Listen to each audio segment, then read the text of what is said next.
जय भीम।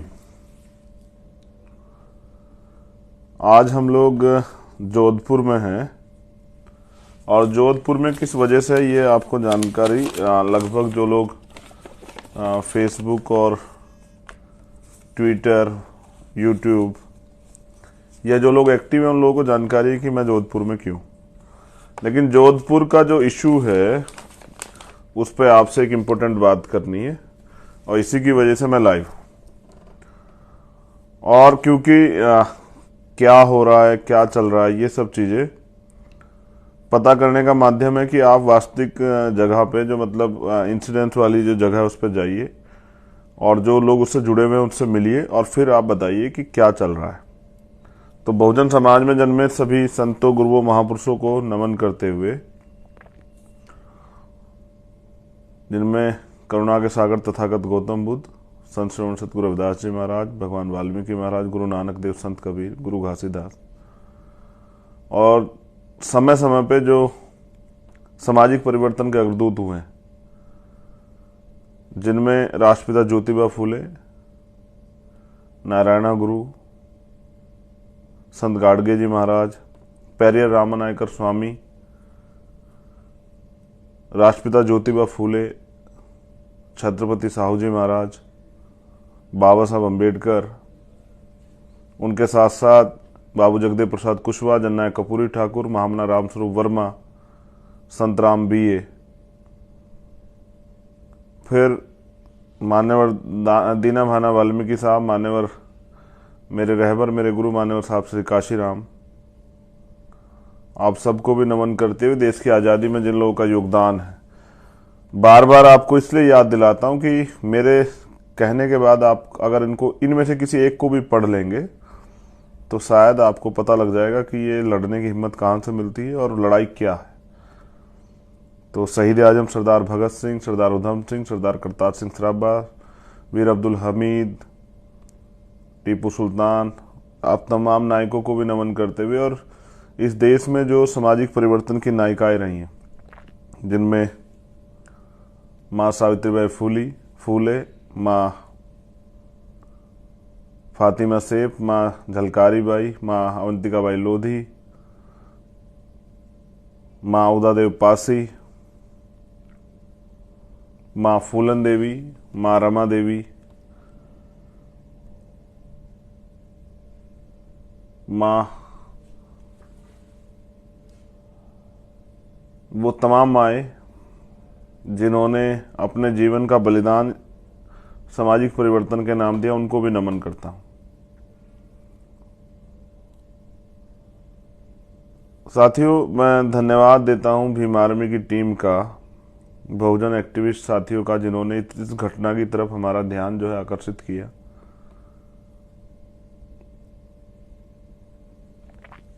ये जितेंद्र पाल मेघवाल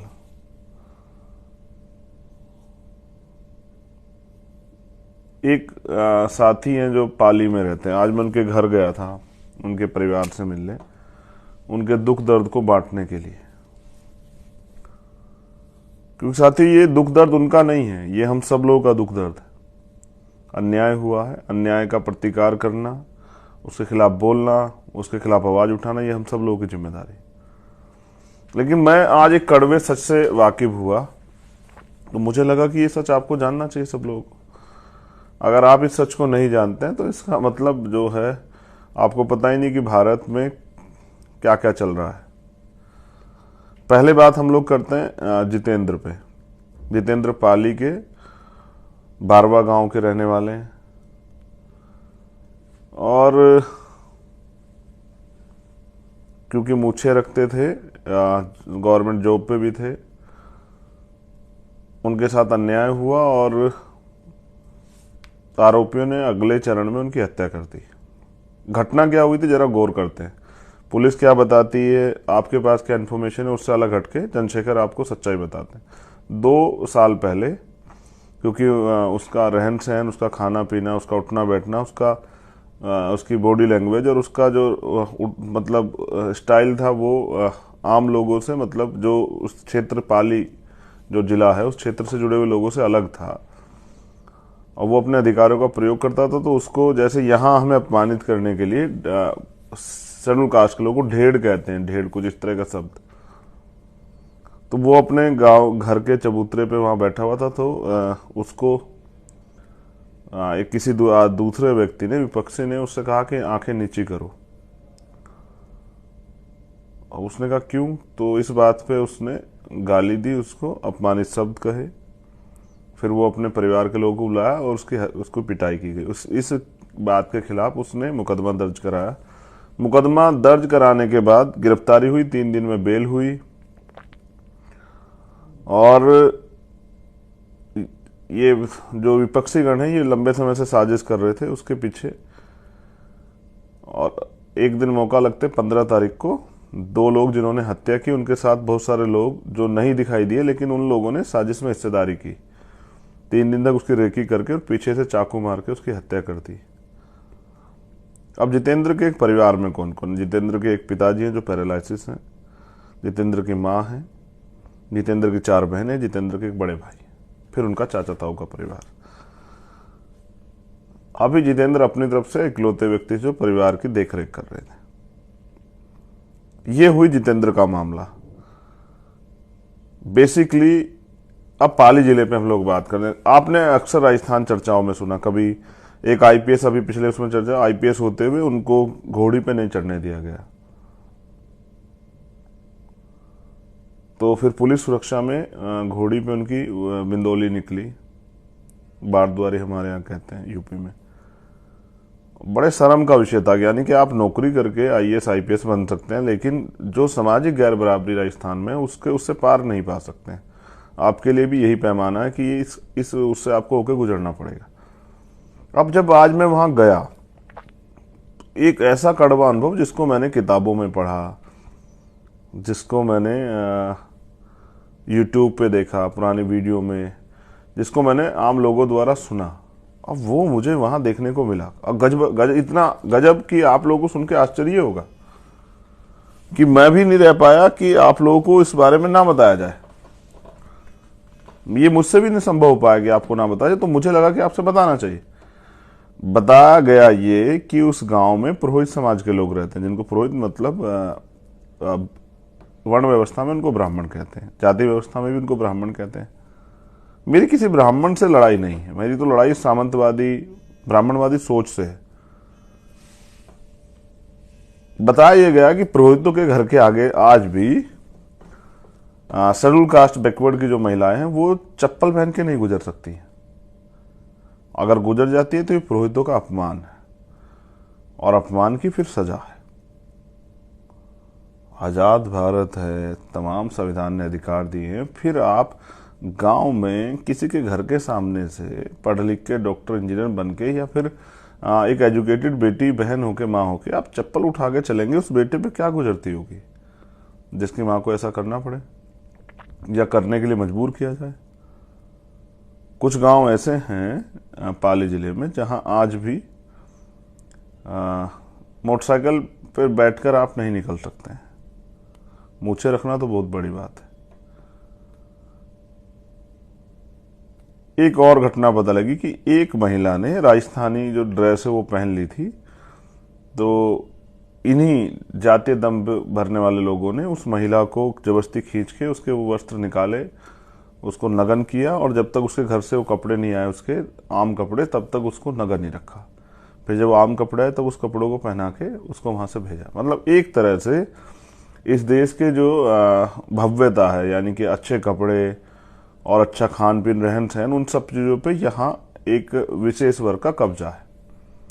और फिर जैसा मैंने आपको कहा कि यहाँ से बहुत सारी वीडियो वायरल होती है, जानबूझ के की जाती है, कभी नाक रगड़वाने की, कभी पेशाब पीने की, कभी इस तरह की। तो मैं बड़ा अचंभित था कि यार ये होता होगा पहले, क्योंकि यूपी से आते हैं तो यूपी में तो नहीं होता, अब कहीं कहीं होता होगा यूपी में इस तरह की स्थिति की भाई, लेकिन यहाँ आके तो बड़ा अचंभा था कि ये क्या है।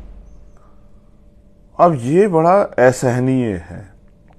तो आज हमने तय किया कि 1 साल में आजाद भारत में जो सामंतवादी व्यवस्था चल रही है, जो अन्याय चल रहा है, इसका प्रतिकार करना है, इसको खत्म करना है, इस गुलामी को काटना है। और लोग लड़े किसके भरोसे? क्योंकि यहाँ तो 71 साल से तो लोकतंत्र ही चला रहा है, हमारे MP MLA बनते हैं, और यहाँ हमारे चीफ मिनिस्टर भी रहे हैं पहाड़िया जी राजस्थान में, तो नहीं बदला। यानी कि विधायक MP बनने से तो नहीं बदलता है, यानी कि अगर आप मुख्यमंत्री बन जाए तो भी नहीं बदलता है, सरकार बदलने से भी नहीं बदलता है। बदलता कैसे? बदलता ऐसे जब आप इसके खिलाफ कोई ठोस काम करते हैं, या फिर अगर आप ताकत में होने के बावजूद ताकत में आने पर इसके खिलाफ कोई एक्शन लेते हैं। ना ये किसी राजनीतिक दल का एजेंडा है कि ये होना, इसको खत्म करना चाहिए, ना ही किसी सरकार का एजेंडा है, ना ही किसी नेता का एजेंडा है। हाँ, मगर ये अपमान लगातार जारी है। ये है राजस्थान। इस राजस्थान से मुझे तकलीफ है, राजस्थान की भव्यता से, राजस्थान के संघर्ष से, राजस्थान से मुझे कोई तकलीफ नहीं, किसी जाति से मुझे कोई तकलीफ नहीं, लेकिन जो सामंतवादी ब्राह्मणवादी सोच है उससे मुझे तकलीफ है। और मैं अपनी बहनों को, जो जितेंद्र के परिवार में, ये वचन दे के आया हूँ आज, जो 4 बहनें, जिनमें 2 बहनें तैयारी कर रही हैं, 2 बहनें शादी हो गई हैं, कि जितेंद्र चला गया लेकिन चंद्रशेखर है, तो जितेंद्र ही बन के इस रिश्ते को निभाऊंगा, चाहे शादी भी हो कुछ भी हो। मेरे लिए यही राजनीति है, क्योंकि जितेंद्र के परिवार ने मुझे, जैसे मैं एंट्री कर, सब लोगों ने ये बताया, उनके चाचा ने, उनके भाई ने, कि वो, हाँ, उनकी घर में बहनों ने बताया कि हम आपको नहीं जानते थे, लेकिन जितेंद्र आपकी फोटो दिखाता था, कहता कि मैं इनका बहुत बड़ा फॉलोवर हूँ, ये मेरे बड़े भाई हैं, मुझे इनके जैसा बनना है। और मुझे भी उसने हमें देख के रखी। फिर उसके चाचा ने बताया कि वो कहता था कि मुझे अपने जीवन में एक बार भाई को गाँव में जरूर लाना है। तो परिवार ने मुझसे कहा कि आप आए भी तो तब जब जितेंद्र नहीं रहा है। बहुत तकलीफ का इश्यू है, मेरे लिए तो बहुत तकलीफ का इश्यू है। तो जितेंद्र पाल मेघवाल को न्याय मिलना चाहिए। इसके लिए कुछ मांगे हमारी थी, जैसे वो मांगे मैंने वहां भी कही थी, आपने लाइव में सुनी होगी, लेकिन मैं समझता हूं कि इसमें बहुत सारे लोगों का दोष है। अगर पुलिस ठीक समय से कार्रवाई करती, कोर्ट के जरिए अब आरोपियों पर अब तक कार्रवाई हो चुकी होती, तो मुझे लगता है कि इस तरह की घटनाएं ना होती और आज जितेंद्र हमारे बीच जिंदा होता। समाज में बड़ा आक्रोश है, पूरे देश दुनिया में इसकी चर्चा है कि मूछें रखने पर हत्या होती है। पुलिस इस बात को नकार है कि मूछें रखने पर नहीं। सच यही है कि ये लड़ाई सामंतवाद के खिलाफ थी। उनको लगता था कि एक वंचित वर्ग का, बहुजन समाज का बेटा उनके सामने आंख उठा के कैसे चलता है और इस तरह से मूछे उछे रख के गाड़ी वाड़ी में कैसे घूमता है। ये उनका अधिकार नहीं है, और ये अधिकार अगर कोई इसका इस तरह का कोई काम कर रहा है तो ये अनुचित है उनके नजरिए से, तो उसकी हत्या होना जरूरी है। और मैं इसको गलत मानता हूं। मैं क्या, कोई भी जो इंसान खुद को मानता है उसको गलत मानेगा, और जब हम इसको गलत मानते हैं तो ये गलत ही। हमारी कुछ मांगे हैं, जैसे परिवार को और गवाहों को हथियारों के लाइसेंस दिए जाएं। दूसरा, जो चश्मदीद गवाह है उनको सुरक्षा दी जाए, और परिवार को भी। परिवार चाहता है जितेंद्र के हत्यारों को फांसी की सजा होनी चाहिए। हमारी मांग ये थी कि परिवार के एक व्यक्ति को, क्योंकि जितेंद्र भी सरकारी नौकरी पर चला गया था और अभी परिवार के पास पूरा भविष्य जीवन है, जिस माँ बाप ने पाल के इतना बड़ा किया, उनके तो सारे सपने ही खत्म हो गए, तो जितेंद्र के परिवार को एक सरकारी नौकरी दी जाए।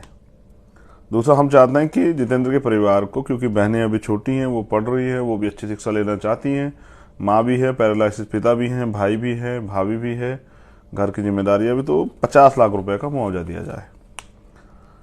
एक, क्योंकि ये हत्या, जैसे मैंने बताया कि 2 लोगों ने नहीं की है, 2 लोग होते तो शायद वो जवाब दे देता, तो बहुसंख्यक रूप से मिलके और घेर के अपने वाले क्षेत्र में रास्ता बंद करके ये किया गया है। तो इसकी पूरी जांच हो, और जो लोग इसमें दोषी पाए जाए, जिन लोगों ने षड्यंत्र किया, उन पर भी कार्रवाई हो। और यहाँ राजस्थान में केस ऑफिसर स्कीम है, उसके अनुरूप ये चले। हमारा कहना था कि फास्ट ट्रैक कोर्ट में चले। अब ये हमारी मांगे, कुछ मांगों पर सहमति नहीं, 2 मांगे जिन पर सहमति नहीं बनी थी, जैसे नौकरी और मुआवजा। इसके लिए हमने यहाँ के अधिकारियों से बात की और उनसे अपना ज्ञापन दिया, और उनसे कहा कि क्या तो मुख्यमंत्री मना कर रहे थे कि हम नहीं देना चाहते, और नहीं देंगे तो हमसे ली जाएगी तो हम ले लेंगे, या फिर मुख्यमंत्री जी हमारी बात को माने। इसके लिए हमने उनको 25 तारीख तक का समय दिया है। आज 22 तारीख है, कल 23 है, परसों 24, 25 तक उनकी, 26 को शाम तक मुझे यहाँ आना है। अगर ये मांगे पूरी नहीं हुई, फिर यहाँ आंदोलन चलेगा, इस आंदोलन के बाद ये स्वाभिमान यात्रा और अधिकार यात्रा जाएगी। अगर 25 तक मांगे पूरी, 26 तारीख में यहां से मोर्चा 26 में धरने बैठेगा, 27 तारीख से हम लोग मूव करेंगे जयपुर की तरफ। फिर जयपुर में ये आंदोलन चलेगा मुख्यमंत्री आवास के बाहर। और राजस्थान में हम ये अन्याय बर्दाश्त नहीं करेंगे। राजस्थान में हम कहीं भी अन्याय नहीं बर्दाश्त करेंगे। लेकिन फिर आपसे कह रहा हूं कि सर, हमारी जान इतनी सस्ती नहीं है और हम यहां मरने के लिए पैदा नहीं हुए। हम यहां सम्मान से, स्वाभिमान से और अपने अधिकारों के जीवन को जीने के लिए जो संविधान ने हमें अधिकार दिए, हम उनके लिए। और किसी को अधिकार नहीं कि हम अपने अधिकारों का प्रयोग करेंगे तो कोई हमारी हत्या कर दे। मेरी उनसे कोई लड़ाई नहीं, लेकिन मैं उनसे फिर कह रहा हूं कि अपने दिमाग को ठीक करें। जो गोबर भरा हुआ उसको निकालें, इंसान बने, जानवर बनने से बचें। क्योंकि कल जब ये अन्याय बढ़ेगा तो इसके विरोध में क्रांति भी जन्म लेगी। और जब क्रांति जन्म लेगी तो आपका जातीय दम भी है जो है ना, ये कोड़ियों के भाव बिक जाएगा। रही बात, आप लोग चिंता भी कर रहे हैं कि मेरी गाड़ी पे हमला हुआ, तो नहीं, वो हमला है वो। लेकिन मुझे लगता है कि वो कुछ बच्चे थे जो गुब्बारे खेलना चाहते थे होली हमसे, और आज हमारा होली खेलने का मन नहीं था। क्या उसका कारण ये रह सकता? क्या तो वो नौजवान लड़के हैं क्यों, जिन्होंने जो मेरे बारे में नहीं जानते, मेरा कार्य नहीं जानते हैं, मेरा इतिहास नहीं जानते हैं, या फिर वो किसी ने उनको साजिश करने के लिए कहा। और अगर समझदार होते तो ऐसी गलती नहीं करते। किससे टकरा रही है उनको पता होना चाहिए था। खैर, पुलिस अपने आप उनको ढूंढेगी, कार्रवाई करेगी, इससे मुझे फर्क नहीं पड़ता है। उनको एक गलतफहमी थी कि हम डर बढ़ जाएंगे, तो डरना तो हमने सीखा ही नहीं। ये तो हमारी डिक्शनरी में नहीं है डरना वर्ड। लेकिन मेरा भी आपसे कुछ कहना है। 71 साल का लोकतंत्र, सब चीजें बदली हैं। विधायक एमपी बने, आपके आसपास के लोग बने, लेकिन इस अन्याय के खिलाफ कभी किसने आवाज नहीं उठाई। और मुझे लगता है कि लोगों को लगता है न्याय नहीं, ये तो उनकी किस्मत का फैसला है कि अगर उन्होंने जन्म लिया इस जातियों में, इन वर्गों में, तो ये अन्याय उनको सहना पड़ेगा। लेकिन मैं आपसे कह रहा हूं, जो लोग इस बात पे हंसते हैं कि हमें वोट नहीं मिला है, जो लोग इस बात पे हंसते हैं कि हमारी जमानत जब्त हुई है, तो आपको क्या लगता है, आप मुझे हराने के लिए सोच रहे हैं? नहीं, आप मुझे नहीं हरा रहे हैं। आप किसी लड़ने वाले व्यक्ति से उसके हथियार छीन रहे हैं। ये लोकतंत्र, यहां सरों की कीमत है। अगर आप मुझे लड़ने की ताकत देंगे तो फिर आप मुझे लड़ते हुए भी देखिए कि मैं लड़ता कैसा हूं। अभी तो मैं मैदान में उतरा भी नहीं। अभी से विरोधियों को मेरा मुझसे इतनी परेशानी, भीम आर्मी आजाद समाज पार्टी के लोगों से परेशानी है। जो लोग लड़ना चाहते हैं उनसे परेशानी है। मेरी लड़ाई सिर्फ सत्ता के लिए नहीं है कि भाई मैं विधायक बन जाऊं या एमपी बन जाऊं, आजाद समाज पार्टी के लोग विधायक एमपी बन जाएं। लड़ाई है इस अन्याय के खिलाफ कि अन्याय खत्म होना चाहिए। और आखिर हर चीज की एक सीमा होती है। डॉक्टर अम्बेडकर ने कहा कि गुलाम को गुलामी का एहसास करा दो, अपनी बेटियां स्वयं काट देगा। लेकिन बेटियां तो नहीं कटी हैं। गुलाम ही रह गया, और गुलाम ने इसको अपनी किस्मत का फैसला मान के स्वीकार कर लिया है। जबकि गुलाम को इसके खिलाफ आंदोलन चलाना चाहिए था, लेकिन चलाए कौन? जो गुलाम चलाएगा, जैसे जितेंद्र ने प्रयास किया, उसकी हत्या हो जाएगी। तो फिर हम लोग तमाशा देखेंगे, 2 दिन धरना प्रदर्शन करेंगे, हल्ले मचाएंगे, तीसरे दिन घर में पड़ के सो जाएंगे। फिर किसी और जितेंद्र का नंबर होगा, हो सकता है कल चंद्रशेखर का भी नंबर हो सकता है कल आपका भी नंबर हो। तो ये अन्याय कब तक?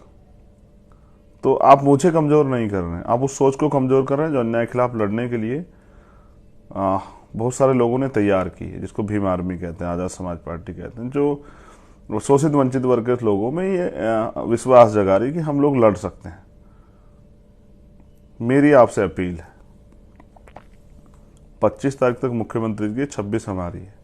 राजस्थान के लोगों से मेरी अपील है कि जब ये मांग पूरी ना हुई तो आप देखना कि फिर अपने हकों के लिए कैसे लड़ा जाता है राजस्थान में। 26 तारीख को मैं यहाँ आऊँगा और 27 तारीख को हम लोग पैदल मार्च करेंगे। दूरी लगभग 350 किलोमीटर है।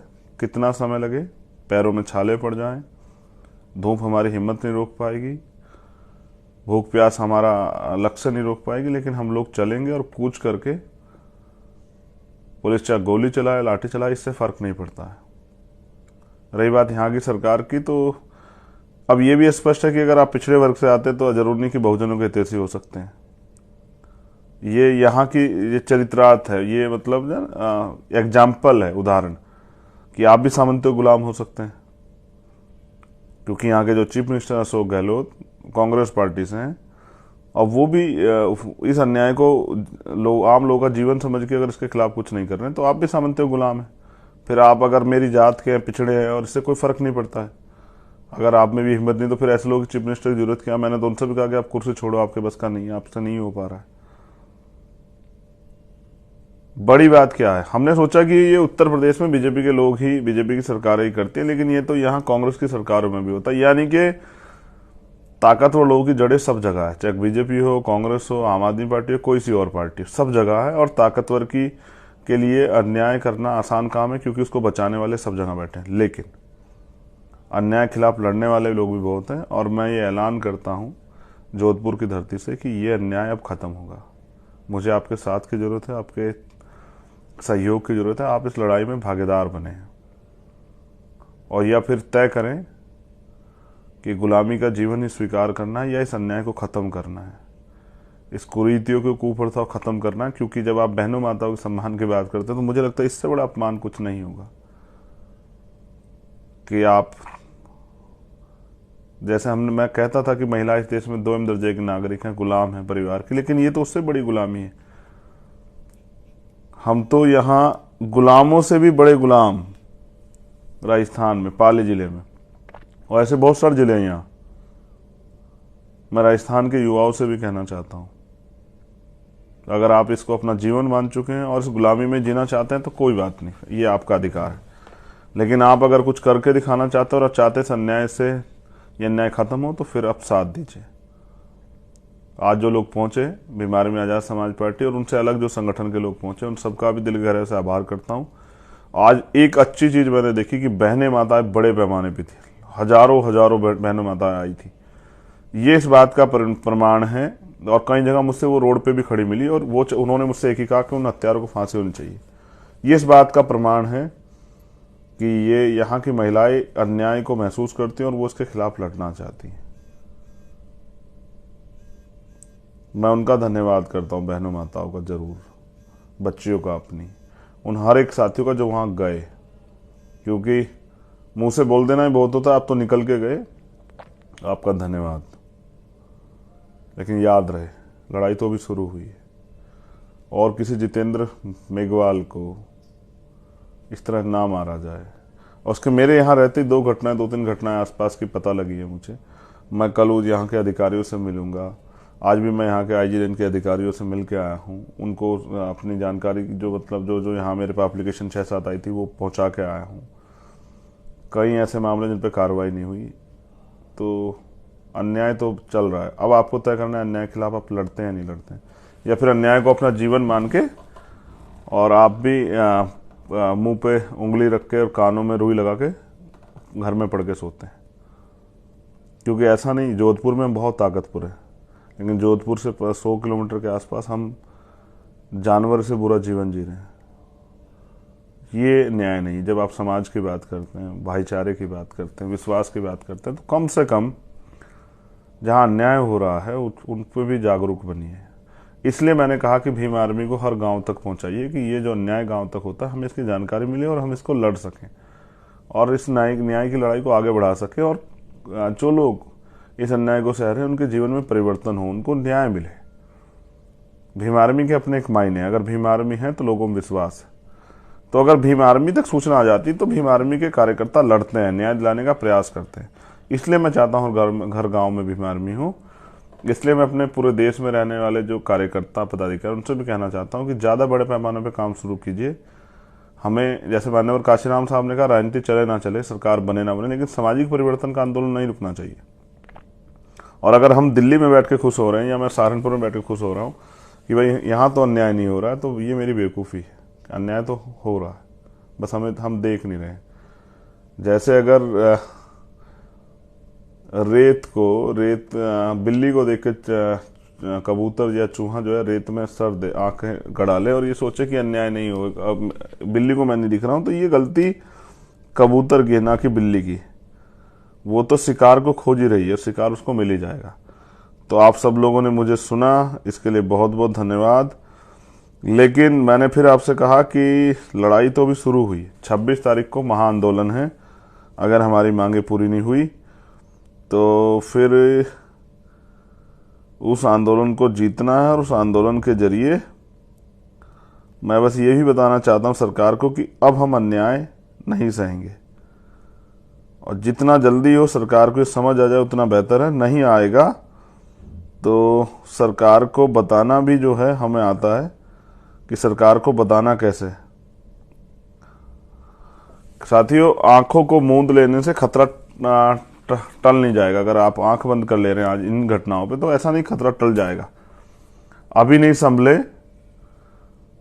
तो फिर ये सब देखना पड़ेगा और ये देखा जाएगा। इसलिए कह रहा हूं, आंखें मूंदने से खतरा टाला नहीं जाएगा, ना खतरा टलेगा। इसके अन्याय के खिलाफ लड़ना पड़ेगा, आवाज उठानी पड़ेगी, झटपटाहट आप में दिखनी चाहिए। जय भीम, जय मंडल, जय भारत, जय संविधान। और मैंने आपसे कहा कि बहुजन एकता के लिए जय भीम जय मंडल जरूरी है, तो अगर कोई आपसे जय भीम कहता है तो आप उसको अभिवादन में जय मंडल भी कह सकते हैं। अगर आपसे कोई जय मंडल कहता है तो अभिवादन में जय भीम भी कह सकते हैं। अपनी एकता को मजबूत कीजिए, शोषित वर्ग के लोग एकजुट हों, और अब बहुत जल्द आप मुझे सड़क पर लड़ते हुए दोबारा से देखिए। धन्यवाद। जय भीम। मेरा ये वादा है कि भाई जितेंद्र मेघवाल को न्याय मिलेगा, और ये इस न्याय की लड़ाई को मैं आखिरी अंजाम तक पहुंचाऊंगा, और उनको सजा मिलेगी, उनको फांसी होगी, ऐसे मेरा विश्वास है। उसके लिए हम लोग लड़ेंगे। बहुत बहुत धन्यवाद।